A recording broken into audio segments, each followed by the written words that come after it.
Have you been looking for a Taekwondo podcast with qualified people who know what they're talking about, who help you keep up with everything going on in the Taekwondo world? Well, you found it. This is the Taekwondo Podcast. Taekwondo news, competitions and other events, training and sports science, keeping the fans, coaches, and high-performance athletes up to date with the latest news and trends on Olympic Taekwondo. Let's do this. This is the Taekwondo Podcast. And now your hosts, Coach Cesar Valentin and Peter Nessler. Hello and welcome to the Taekwondo Podcast. We're a podcast based out of Austria in English language for everyone out there who likes Taekwondo. In this episode, we talk with Sam Park, manager from Daedo International.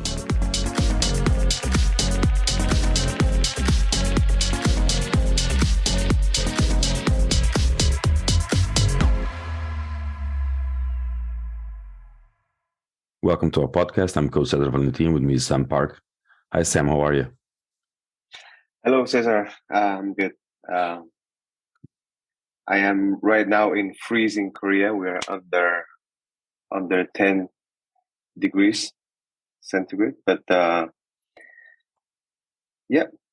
just enjoying the cool weather and the Christmas times. Well, as a disclaimer, I would like to say that the Taekwondo Podcast has no commercial relationship with Daedo. We're not sponsored by Daedo. We don't own any money. It was no commercial or gifts exchange for this podcast. Myself, as a club, of course, I'm a client of Daedo International and the local Daedo shops, but that's as far as our business relationship goes. For everyone listening, Sam, could you please tell us a bit about yourself? Yeah, so I am the son of the CEO and founder of the company Daedo. I was born and raised in Spain. I have a degree in international business, and I've been working in the company since 2008 as a technician for the PSS.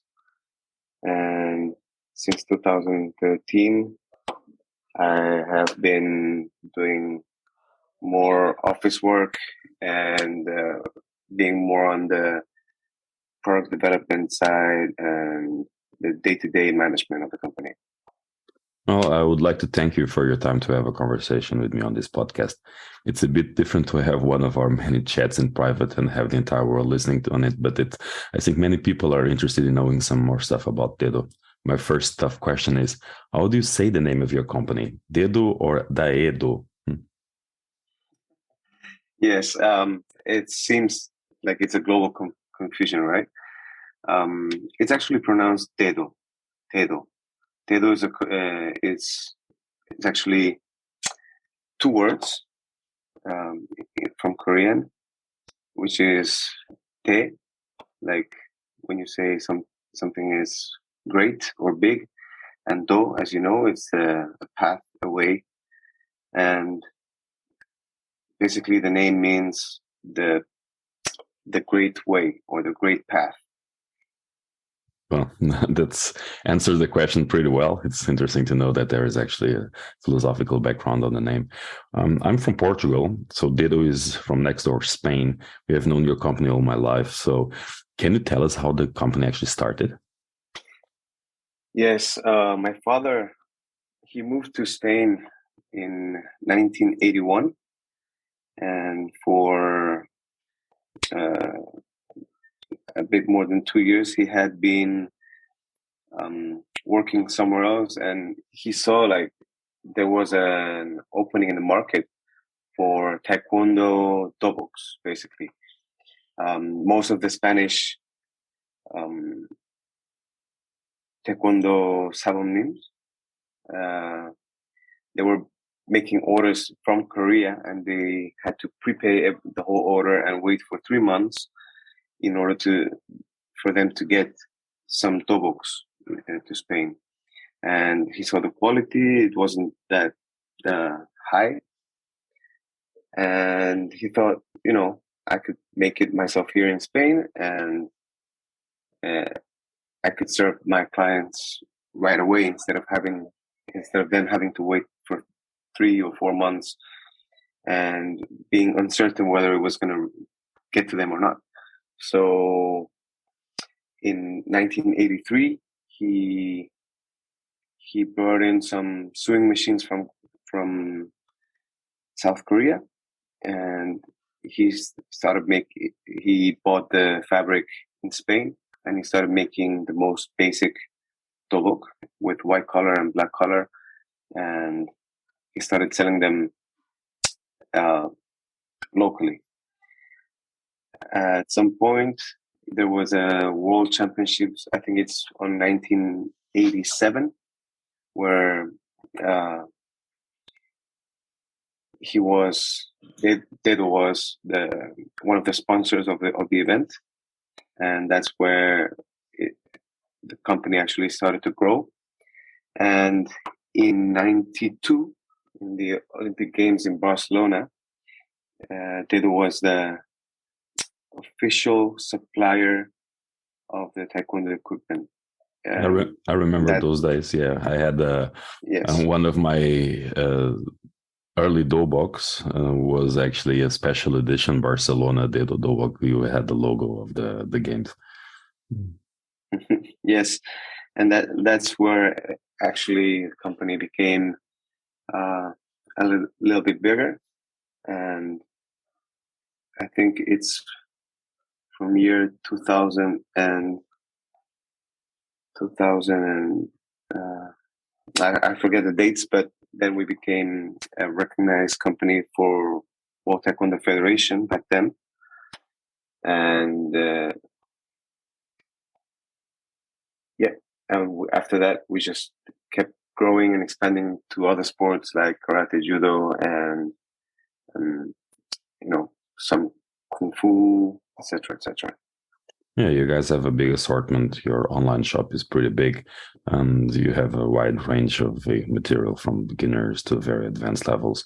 Actually, some of my players have use the newest system, the Dobox, and the new equipment. And it's impressive to see the Dobok I had in the 1992 Barcelona, the edition made of cotton, and what you see these days. Also different materials, design, quality of the equipment is yes, it's Daedo. It's known for being a high level, and for most national teams and professional competitors using them.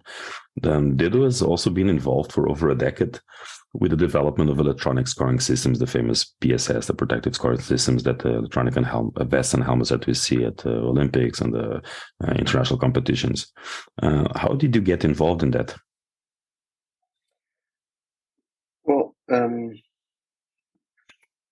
think it was in 2008, after the Beijing Olympics, that President Zhou decided that Taekwondo needed to implement an electronic system for scoring. And since then, we had been looking for a partner to develop the what's now called PSS. But before the system we have now, we had been working with another European company, but that system wasn't really up to the standard. Up to the standards for Taekwondo. The technology worked, but it didn't work for Taekwondo. So, Dr. Jin Song from TrueScore, I think it was in 2009 or 2009 or 2008, that he came up with a system, and he presented it to World Taekwondo Federation, and somebody actually introduced him to my father, because of course he had the technology and we had the infrastructure to be able to produce, so manufacture and sell and market the actual product.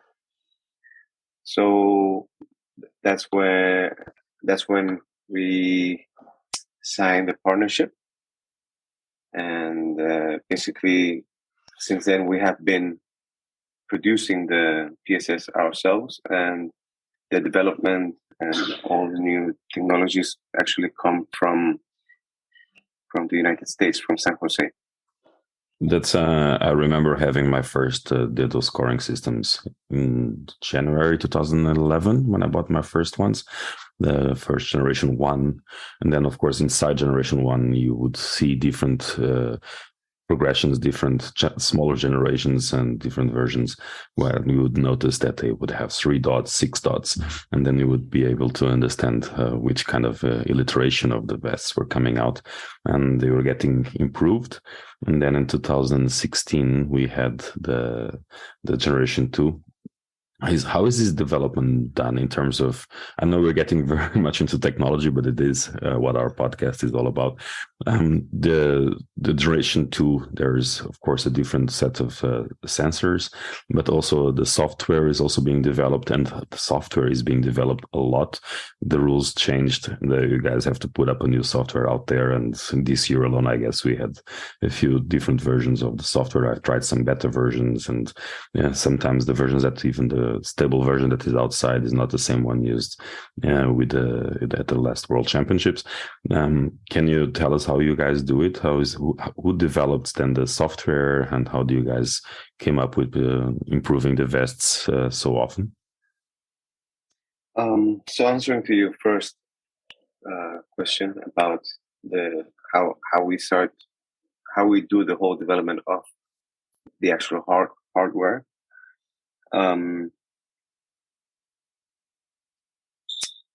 Basically, after World Championships 2015 in Chelyabinsk,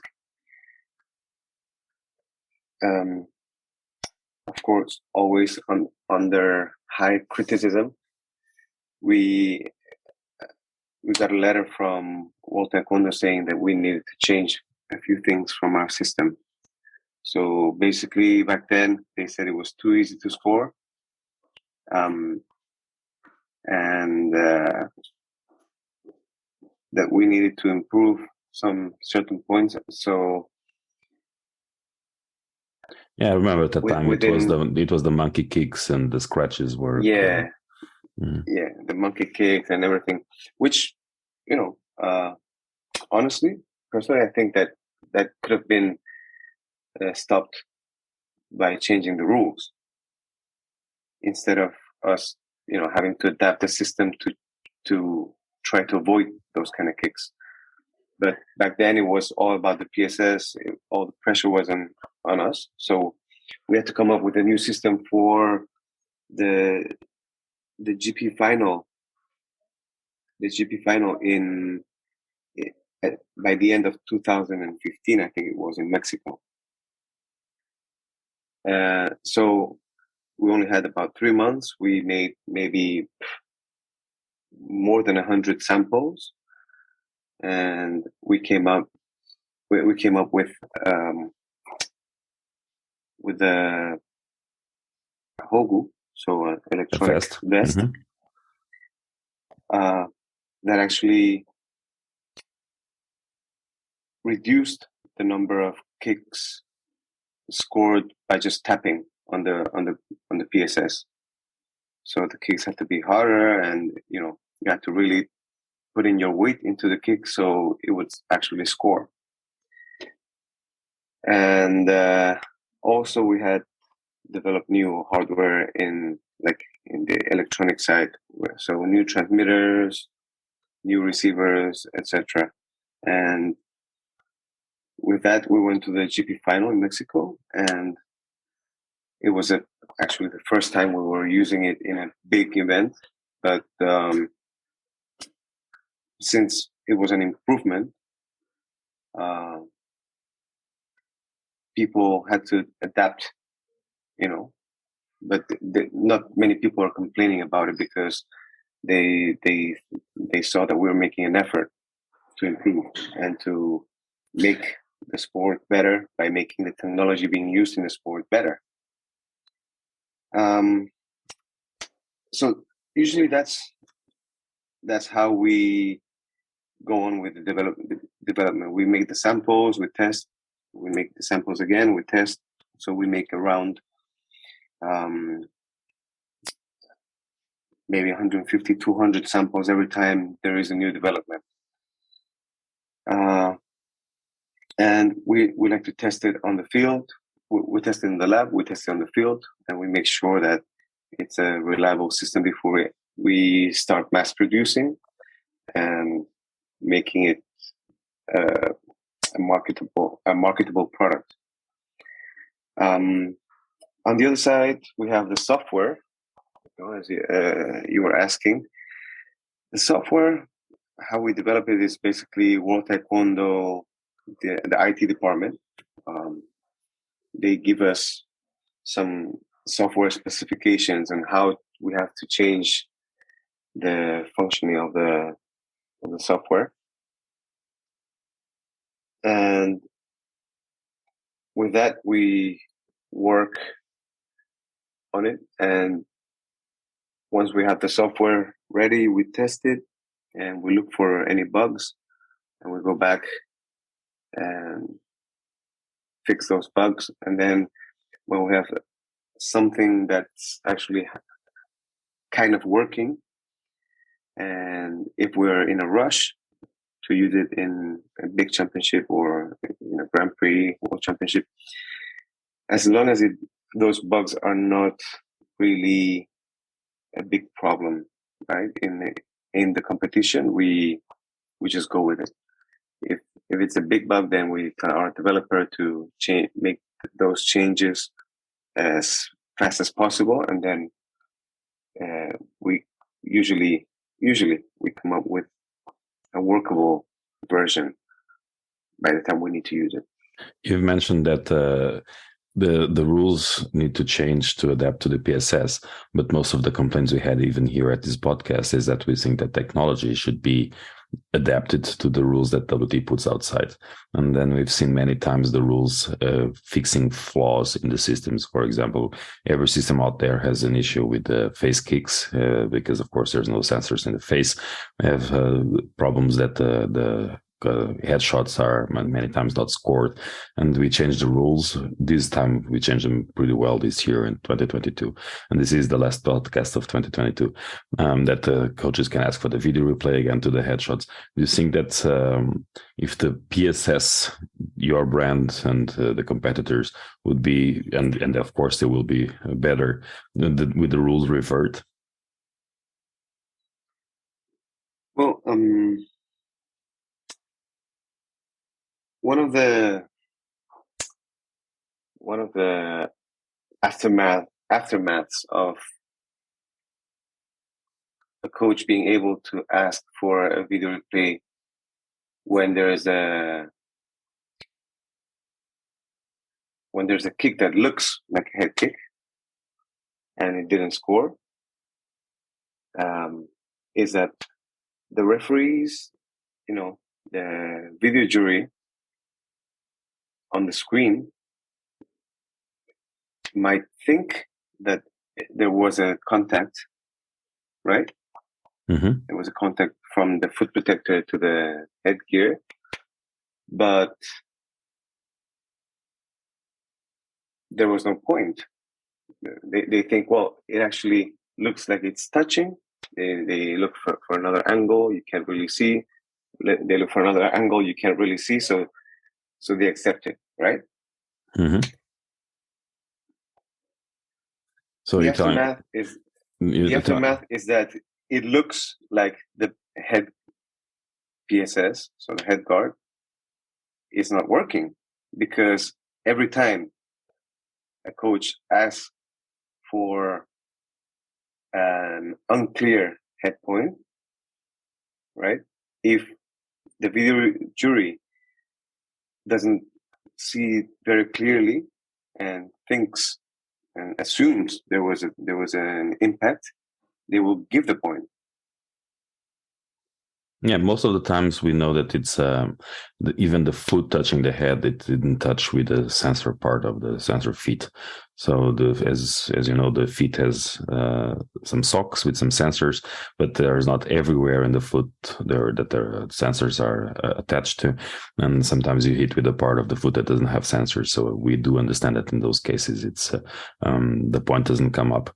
That's a little bit situation that has to do with the development of the placement of the sensors in the feet, or the kind of technique used. Most players know where the sensors are. They know which kind of techniques they score, so they adapt the techniques to scoring in the PSS system. But again, PSSs have different systems, and when you touch with your Daedo system on the vest or on the helmet with some parts of the foot, it will score, others will not. And it's of course with other brands is different, so the players end up adapting to the system they are using to how they actually kick. That's something that is the reality of the sport. It happens with the taekwondo, and it's something that has been criticized a little bit, is that we are not standardized in terms of how the systems are out there. The main two brands that are recognized, they have very, very different technologies, and when you have to score with them, you have to adapt to the technology, and you don't see that in other sports. It doesn't matter what kind of football brand is manufacturing the football balls, they are all with the same specifications. Do you think that's going to happen with the WT, that they make a standardization on the scoring systems and make you guys the different brands competing out there to produce similar products? Well, it's pretty simple for us. The issue you talked about, the foot sensors. Basically, it was World Taekwondo telling us where to put those sensors back in the day. Mm-hmm. And when we showed them, look, this is the placement. They say, no, add this, no, remove that, or add one more here and one more there. That's how we work. We don't usually come up with something and say, no, this is it, and you have to go with it. We adapt to whatever World Taekwondo says. When it comes to standardization of this of the PSS, there's some rules, right? There's some rules saying that when the foot under the ankle, right? Any area, any part of the foot under the ankle touches the protected part of the trunk or the head, that's a point, right? Mm-hmm. So in the rules, there's this thing that says a valid scoring area, right? When the foot touches that valid scoring area, which is usually the collar part of the vest, that's where it actually can score. Okay, but when we talk, for example, about the Daedo system, the outer part of the foot, the balnal, doesn't have any sensors on it. Yeah, so it's as easy as just adding more. It's what I'm saying. When we ask what Taekwondo, what do you think about this? What do you think about that? Back in the day, when we were developing the Gen 2, we put the sensors where they are right now because that's where everyone believed they should be. So, right? To avoid some kind of kicks, they were removed here, removed there, and added here, added there. I completely agree with you that any part of the foot should be scoring. So and I guess that's easy to solve if WT agrees with the placement of the sensors, as you explained. That was a very, very extensive and clarifying answer to how the system works. We went all the way from manufacturing all the way to the socks. Well, that's how the system we have now. Maybe can you tell us about your plans for the future of PSS? Well, one of the main issues with our system maybe is communication issues with the 2.4 gigahertz system. So we are actually developing on a development stage of new generation. And one of the things, I can tell you this because obviously the other company has already made a presentation on it. We have developed a punch system, a punch sensor, which is with confirmation from the corner judges. And you can only score if you hit within a certain area of the vest, which is at the front, around the chest. Yeah, I saw some videos. There's a little square on the vest where you are allowed to punch. Yeah. So we believe that the punch should only be scored on a certain area. If we don't want to make taekwondo kickboxing, basically. So we have developed that. We have developed also a motion tracking. It's called a motion tracking system where if you hit with the front leg, it only gives you a percentage of the full power that should be scored. If you hit with the back leg, it gives you 100%, and if you hit with a turning kick, it gives you 25% more. So we need to do some fine tuning on that. But basically, the idea is that athletes are gonna have it easier to score when they kick with the back leg instead of the front leg. Yeah, I've mentioned in one of the early episodes of this podcast, that adding gyroscopes and to the socks and to the vests would allow them to the vest itself and the system itself to automatically identify turning kicks, and of course which one would be with those gyroscopes we'll be able to see if it's the foot hitting the vest or the vest hitting the foot, because most of the times the easier to score front leg kicks is because you're just stopping the motion of the opponent, so basically you using the energy of the opponent to stop it, not to actually kick it. And those are developments on the sock sides. How did you guys get into it? You went to changing the socks and the vest. How did you guys do it? The socks changed. The socks stayed the same. We changed the vest. We added some sensors to it, so you can know exactly how many degrees you were turning at what speed.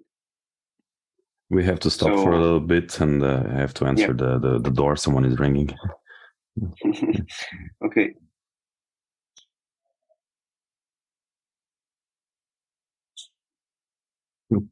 I'm sorry, someone rang at the wrong door. That's the problem when you're doing the podcast from home. That's why I like to do it at night. Yeah, I understand. So we were talking about the socks. Mm-hmm. Yeah, the socks didn't change. We added a sensor on the vest, so it tells you exactly how many degrees you turn at what speed.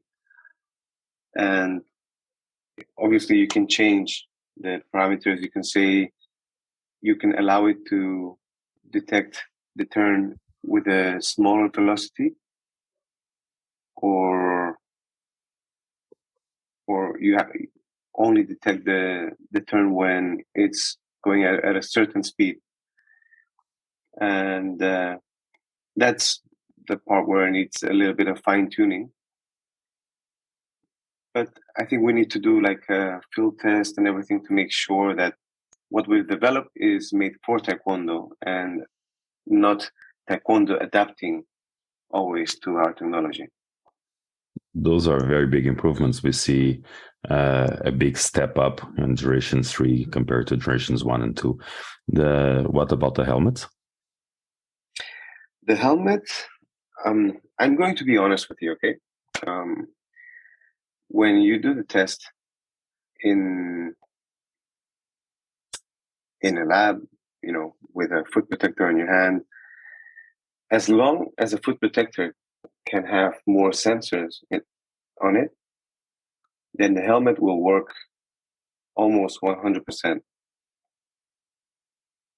So I guess the solution is right there. So we have to convince World Taekwondo to allow Daedo to have more sensors on the socks. Yeah. The reason we didn't put as many is that there were some strange kicks coming from the Gen 1 that World Taekwondo and Daedo wanted to avoid. So we didn't place as many sensors on the sole of the foot, for example, or on, because, there are some kicks that they were, if we allow everything to score at any cost, then, we will go back to Gen 1. And that's what people told us to fix when we had Gen 1. Well, thank you, Sam. I think this is a very interesting explanation on the system, especially opening our appetite for the Generation 3, especially the punches, the scoring, all the technology involved. And me as a little bit of a nerd, I'm looking forward to seeing those in action. We'll take a small break, and after the break, we will talk about what happened in Guadalajara and what we can do to fix it and avoid it in the next competitions. Okay. This podcast is supported by Hawken Dynamics. Hawken Dynamics believes that technology is most useful when it stays out of your way. That's why Hawken developed the world's first wireless force plate system with extreme usability. It is the quickest, easiest to use, and most robust solution on the market. It is trusted by all sports organizations, large and small, as well as tactical, military, and rehabilitation environments around the globe. It's force testing in the palm of your hand. Here at Taekwondo Center, we use Hawken Dynamics to test and monitor our team. The cloud-based platform allows us to access data and publish a variety of reports on the go. My favorites are trend reports and, of course, weight reports, where I can monitor different metrics to view progress and identify performance indicators, or to compare weights to a baseline data range. I use it on a daily basis to identify readiness. A simple jumping test takes me less than a minute to assess the entire team. Having my own Hawken Dynamics force plates allows me to test reactive strengths, maximum strengths, rate of force development, asymmetry, and so much more. The real-time feedback on the app is useful not only for testing, but as a training tool, making it more accurate and at the same time more engaging for the athletes. If you are interested in learning more about Hawken Dynamics or getting your own, the team can be reached at info@hawkendynamics.com or on Instagram or Twitter @HawkenDynamics. This podcast is sponsored by First Beat Sports. First Beat Sports combines the most comprehensive analytics in team sports with a customizable interface to support real-time monitoring, recovery monitoring, performance management, and much more. The result? Data-driven decisions that support your athletes and team training, recovery, and performance goals. First Beat Sports is trusted by professionals.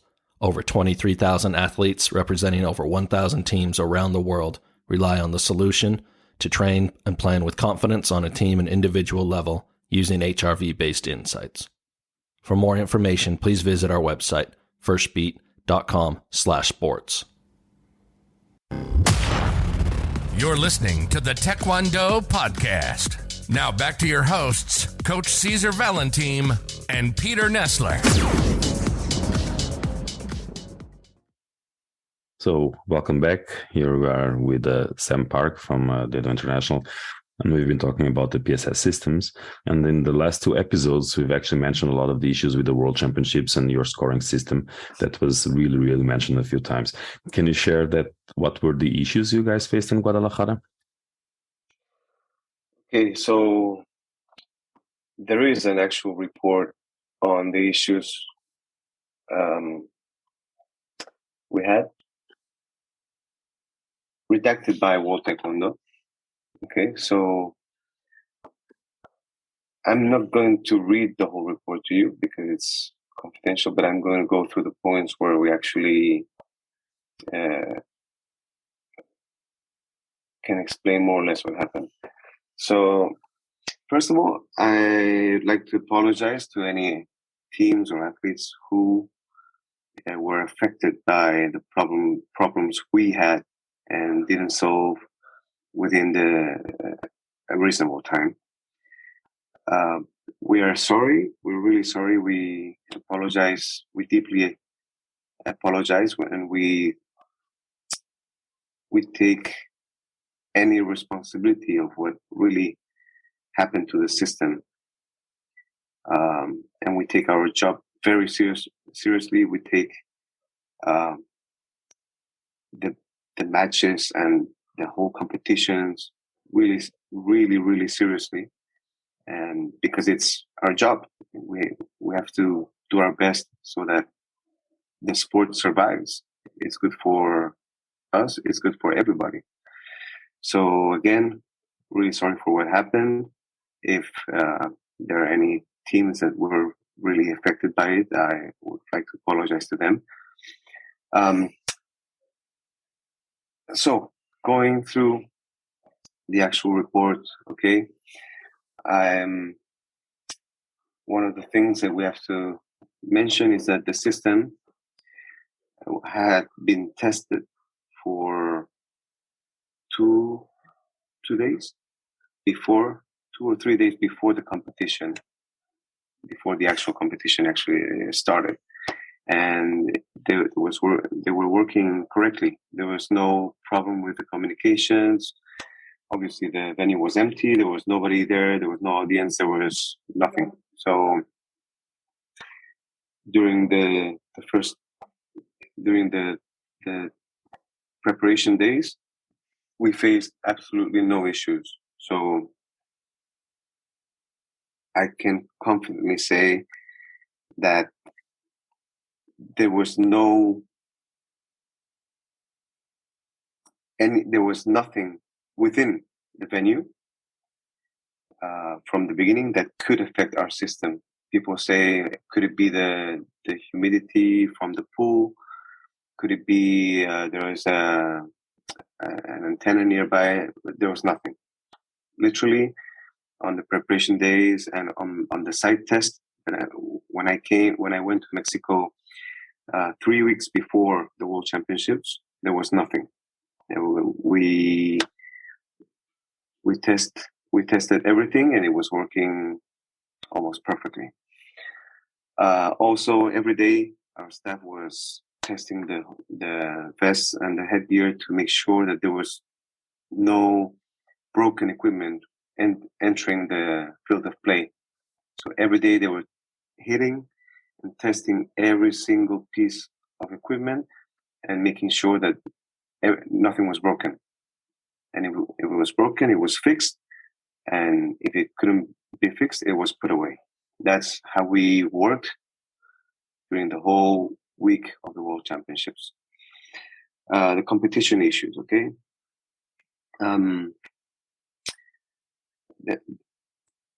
One part of the issues we had were human errors. So on two matches in day one of the computers had the PSS basically disabled. It was put on manual mode to do some testings with the IVR system, with the OVR, and it was left like that because it was left like that because of a mistake. We should have checked it again, but our staff didn't. So basically that made on match 215 and 216 on day one, we had that issue that there was no point scoring at all. And that testing, it wasn't done in the morning, it was done at lunchtime. So in the morning it was working well, and in the after lunch break, that's when we saw that there was a problem with the software, and that was fixed. It was late, but it was fixed, and people misunderstood, and they thought that it was all day working like that, but it wasn't. It was only one area, so court number 2, only in 2 matches after lunch. And also another one of the errors, another human error we had is the volunteers. They were changing the volunteers every session, and continuously moving volunteers from one place to another. So we trained every day. We had to train new volunteers to put the transmitters in the vest and the headgear. And there was, I think, one match on day 4 where the volunteers put the transmitters in the wrong colors, even though they had stickers with their colors and everything. Because there was always new volunteers coming in without any knowledge on how to do this job. They did a mistake, and then there was a match, which was match 315, where they put red and blue in the opposite color. But that you can see during the test. Yeah, but nobody saw. No. Then it's not only Daedo to blame; it's also the coaches, the players, the referees. There's a lot of people that were. Yeah. It's because people get confused during the test, But anyway, our staff didn't pay enough attention, I guess, and there's a general confusion on whether it should be the blue or the red one coming up when you kick the blue. Of course, when you kick the blue, the blue should light up. Yes, should say okay.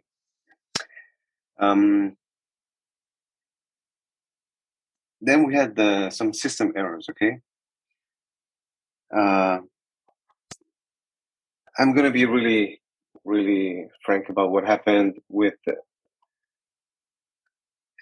court number 3 in day 1 and court number 4 on day 2. We actually prepared the Olympic system. So basically working in another frequency. We had prepared maybe 5 competition areas? Yes. Mm-hmm. And of course the transmitters and everything, transmitters and receivers were different, but the hose and headgears were the same. So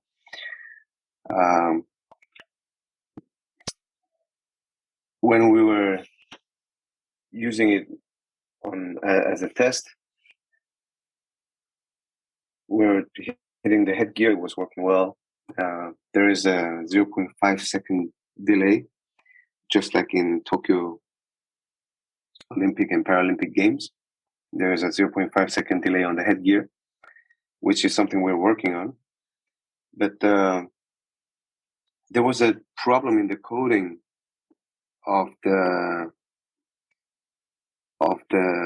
receiver that made all the values of the hogu, of the vest, only go up 30% of what it should be. Of course, we never thought that this could happen, because we didn't. Our staff, they're not developers. Developers are in the States, right? So we thought there's no problem with the vests and the headgear because we test them every day. So when they were saying that they're not scoring, we thought it was the vest, so we changed the vest. And when you do the test, even the minimum value will say okay, so the test was fine. But then during the match, the points were not scoring because they're only scoring up to 30% of what they should normally score, right? So with one kick, instead of having 20 hit level, you'd have 6. Yes, a big right? difference. Yes, because it Yeah, it's doesn't. a big If you don't difference. score with the threshold necessary, the system does recognize the contact, but doesn't recognize it as enough contact threshold, contact power to open to reach a threshold that it's needed to score a point. Mm-hmm. Yeah. So basically, we found out that issue. So on day 1, we put the system and then we took it out. Basically, we weren't feeling very, very confident about it, but we hadn't found out that there was a problem with the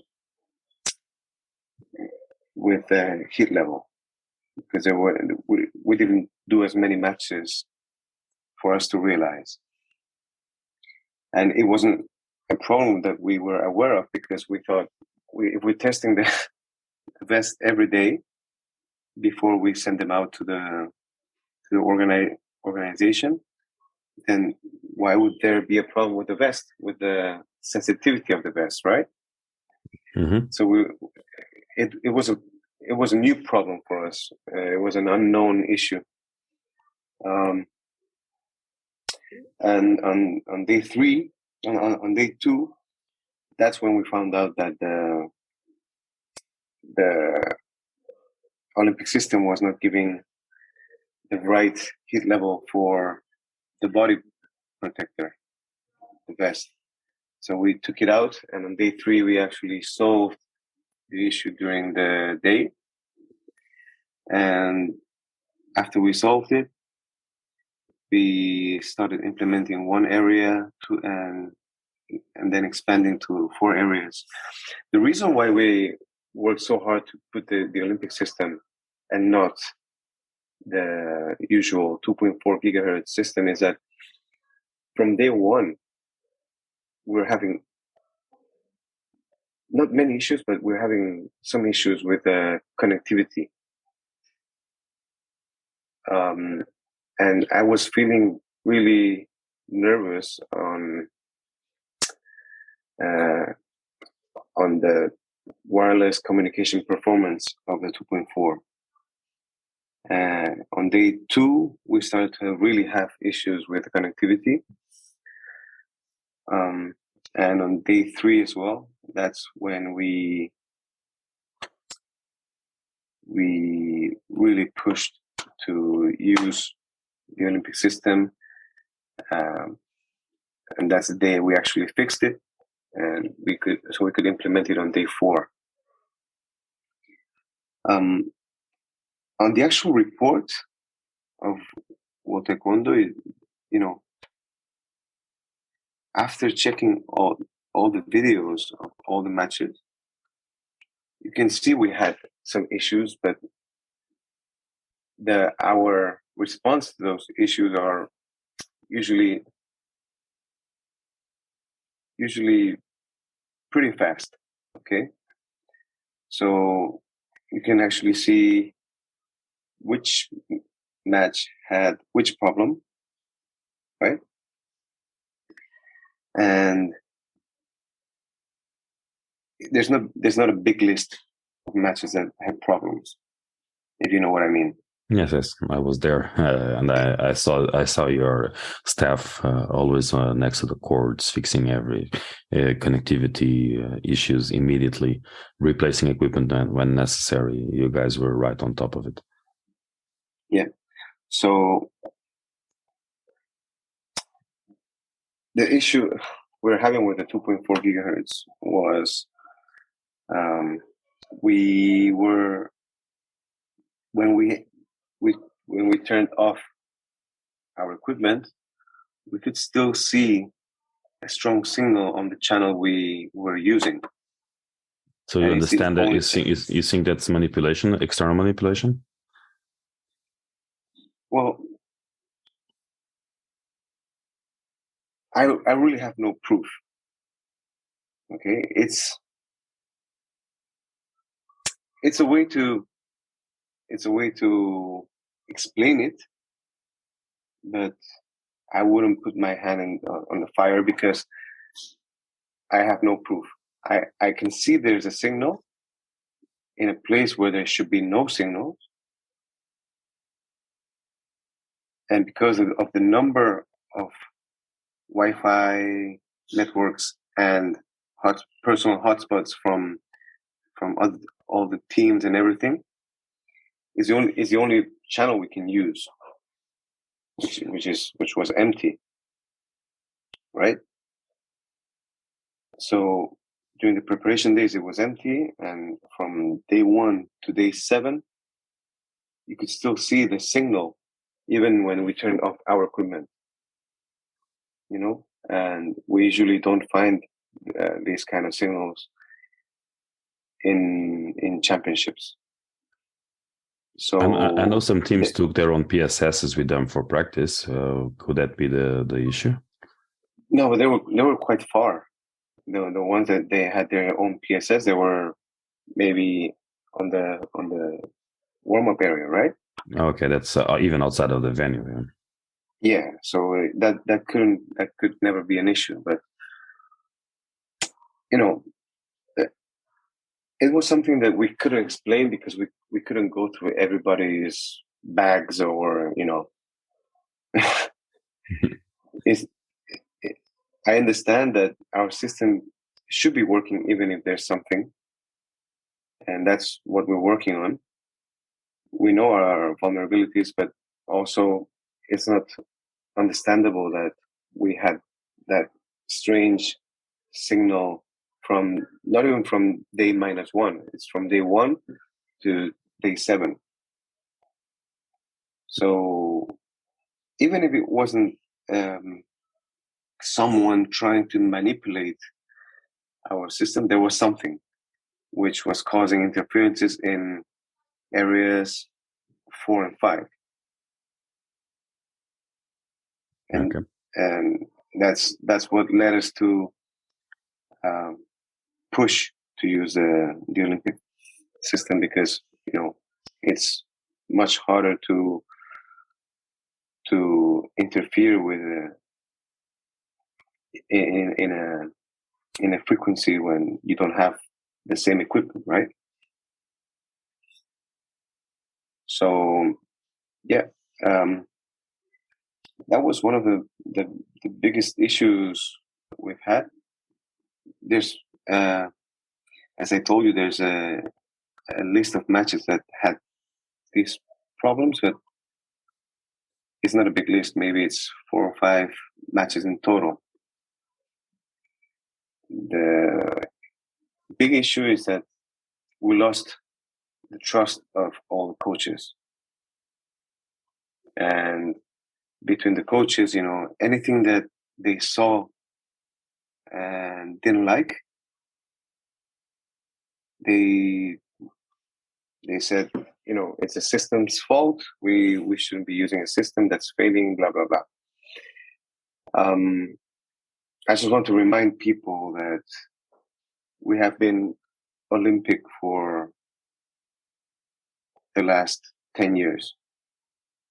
So all the Olympic Games and many continental games, we used our system with no big issues. And this time, if there wasn't something or someone trying to interfere on purpose, there was still something interfering with the system, and that led to many, maybe too many, right? Mm-hmm. Maybe too many errors, on the field of play. To be honest, it was not only the PSS. There was also issues with video replay. There was issues with the implementation of the rules. So you are not the only guys to blame for the mistakes that happened, especially on the first 3-4 days. That's something that I wanted to comment. We talked before about the change of the rules and how you could now ask for video replay, right? Whenever there's a kick on the face, or on the head, and the PSS didn't score, then okay. So from many video replays that I had been watching from the back, a lot of them, the final decision was maybe different from what I would have given. I don't say this because I think they're not doing a good job, blah blah. But I wrote down the match numbers when I was there, and I went back at break to watch the video replay again from all angles, and taking my time. First of all, the frame rate wasn't the best, so there were some parts where you couldn't see a touch to the head because there was no frame in between that captured the moment of the touch. But most of them I wouldn't have given. For example, when they're hitting with their shin instead of their foot, right? Exactly, because it's not an allowed contact area. Exactly, it's not an allowed contact area. But even then, they were giving them, they were giving the video replays, accepting them. The acceptance rate of the whole championship is almost 50%. When before the acceptance rate of the video replay wasn't so high. I think that led to a lot of people thinking that the headgear wasn't working. Of course, there were some hits that didn't score because we had communication issues, not because the headgear wasn't scoring. If you know what I mean. The headgear was registering, but it wasn't sending the point to the computer because we had connectivity issues. I understand. Mm-hmm. Any other big issues that you found out? Mm-hmm. It made us look like they were not working because the video replays were accepting almost everything in the first few days. Well, to be fair, if the helmet registers the score but it doesn't transmit it, it is an equipment issue. Of course, it is an equipment issue, which was solved when we used the Olympic system on all areas. That was completely solved. Any other big issues that you found that you faced in Guadalajara? There was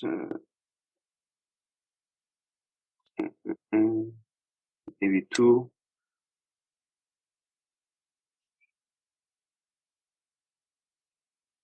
Well, when the report, when what it says in the report of World Taekwondo regarding phantom points, there were maybe 2 matches with phantom points. Mm-hmm. Phantom points, for those who don't know, it's when the point shows up but there was no registered contact. Yeah. The rest, they said there was no kick, but there was a kick, and the camera doesn't capture the exact moment of the touch, but it registered the point. So you know. So it's not really a phantom point; it's just a camera issue. Yeah, and maybe perception issue. You think it didn't score, but blah blah blah. Apart from that, Well, we haven't. It's an extended list and extensive, and I actually thank you very much for going through it because it clarifies all the questions we had from these World Championships. And if you still have any questions, I can always ask the listeners to leave some comments on Instagram. We are reading it every day. We read and reply to every comment. So thank you, Sam, for facing the issues that you actually had in Guadalajara and explaining it to us. Is there anything else you would like to share with us about other plans, new technology and equipment we might expect to see in the next months? Well, hopefully we will come up with the Gen 3 maybe by March or April, and hopefully we'll be able to test on the field in a junior Open Championship, or we still have to see what we can do or we cannot do. But as far as I know, we're not allowed to test the Gen 3 on a senior G-ranked championship. So we'll probably have to first use it in a junior, and when WT sees that it's working, then hopefully we'll have approval for us to use it in a senior Open Championships. You've also acquired some companies, and you have some other equipment. Are they going to be launched to the public?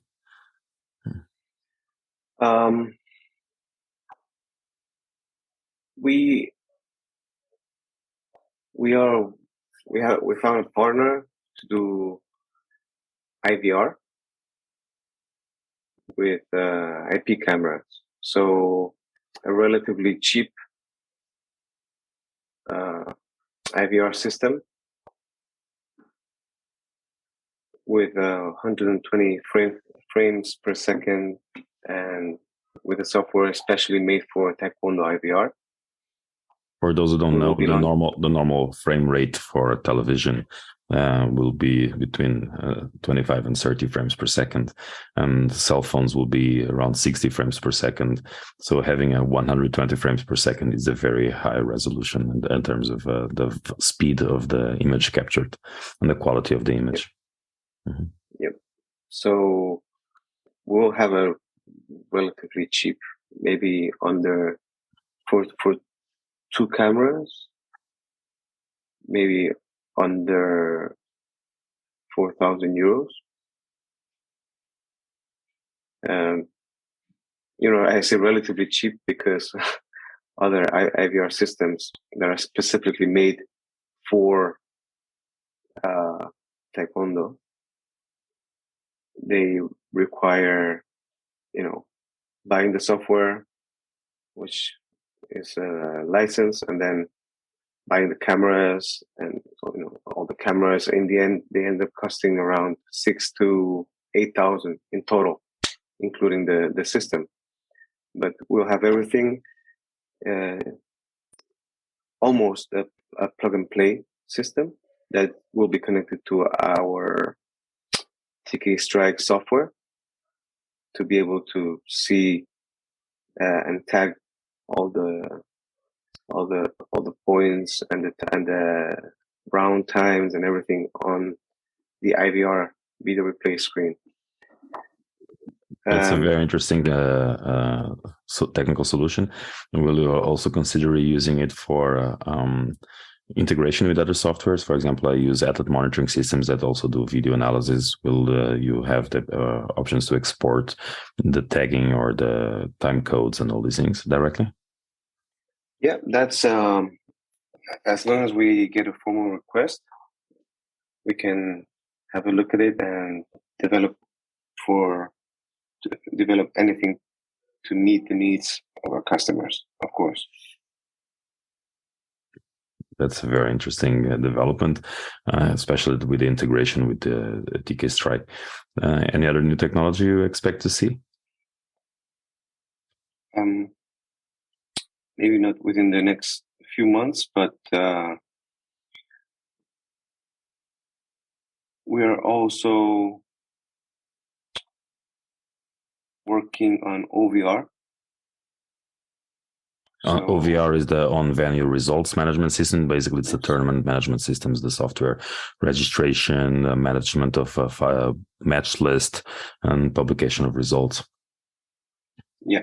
So we are currently working on an OVR system that we will make available to as many people as possible.